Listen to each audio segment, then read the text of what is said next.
Etchebest, on l'a esquissé, on en a parlé là, on en a beaucoup parlé dans nos journaux ce matin, notamment dans le journal de 8h, et vous avez employé le mot suicide. Aujourd'hui, cette détresse n'est pas que économique, il faut bien comprendre que la plupart des restaurateurs sont des entrepreneurs qui ont tout engagé dans leur affaire, et c'est ce que vous craignez en particulier.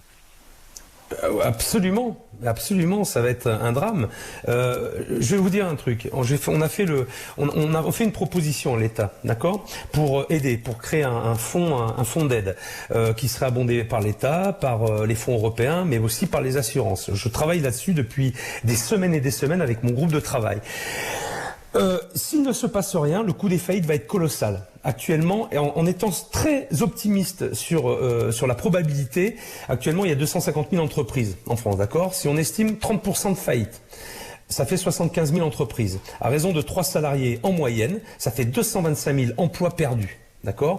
Alors après, on a calculé forcément le coût moyen d'un emploi perdu, c'est 272 millions, les charges sociales de 170 millions, le chiffre d'affaires annuel et la perte est de 50 millions.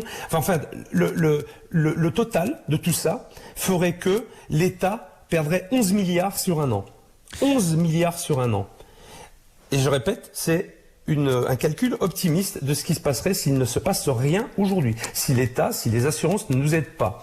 Voilà. Et il faut faire vite, ça urge maintenant. On va voir ce que décidera le président de la République, le gouvernement, ce qu'ils décideront au sujet d'un déconfinement accéléré ou non. On verra aussi ce que donnera la consommation. On vous souhaite de meilleurs jours aussi au niveau météo, c'est important, on le sait, notamment pour les franciliens, pour ce qui est des terrasses. Merci beaucoup Philippe Etchebest, chef étoilé, meilleur ouvrier de France.